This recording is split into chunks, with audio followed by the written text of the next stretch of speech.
രവീന്ദ്ര ജഡേജയെക്കുറിച്ച് 2 വാക്ക് പറയാതിരുന്നാൽ അത് ഒരു നന്ദികേടും ഒരു നീതികേടുമായിരിക്കും. കാരണം ഇന്ത്യ ഇംഗ്ലണ്ട് ടെസ്റ്റ് സീരീസിൽ ഏറ്റവും മികച്ച രീതിയിൽ ബാറ്റിംഗ് ചെയ്യുന്ന ഒരാൾ രവീന്ദ്ര ജഡേജ തന്നെയാണ്. അത് വന്ന് ഇന്ത്യൻ ടീമിൽ ഏറ്റവും വിശ്വസിക്കാൻ പറ്റുന്ന ബാറ്റ്സ്മാൻമാർ ഒരാൾ ജഡേജയായി മാറിയിരിക്കുകയാണ്. കെ എൽ രാഹുലിനെ മാറ്റി നിർത്തുന്നില്ല.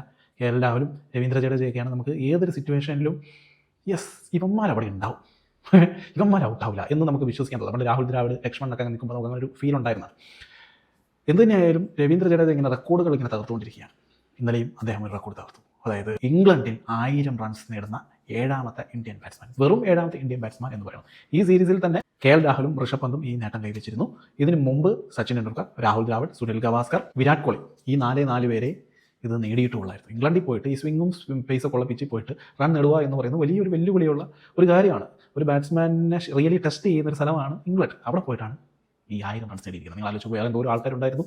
ഗാംഗുലിക്ക് പറ്റിയിട്ടില്ല, രോഹിത് ശർമ്മയ്ക്ക് പറ്റിയിട്ടില്ല, കപിൽ ദേവിന് പറ്റിയിട്ടില്ല, എന്തോരം പ്ലേയേഴ്സ് ഉണ്ടായിരുന്നു. അവർക്കൊന്നും പറ്റാത്ത വലിയൊരു കാര്യമാണ് രവീന്ദ്ര ജഡേജ അവിടെ നേടിയിരിക്കുന്ന 1000 റൺസ്.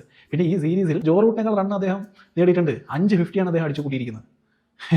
റിയൽ ബാറ്റ്സ്മാനായി മാറിയിരിക്കുകയാണ്. ബോളിങ്ങിൽ ചില വശവശമൊക്കെ ഉണ്ടെങ്കിലും അതിപ്പോൾ ഇംഗ്ലണ്ട്, ഓസ്ട്രേലിയ പോലത്തെ പിച്ചിലൊന്നും ജഡേജയുടെ മായാജാലം നമുക്ക് പ്രതീക്ഷിക്കാൻ പറ്റില്ല. ഇന്ത്യൻ പിച്ചുകളിലെ ജഡേജയുടെ ബോളിംഗ് കുറച്ചും കൂടി ആപ്റ്റായിട്ടുള്ളൂ. പക്ഷേ ബാറ്റിംഗ് അദ്ദേഹത്തിനെ മാറ്റി നിർത്താൻ പറ്റാത്തൊരു സാന്നിധ്യമായി മാറിയിരിക്കുകയാണ്. 6ാം നമ്പറിൽ അദ്ദേഹത്തിന് സ്ഥിരപ്രതിഷ്ഠ നടത്താവുന്നതാണ്.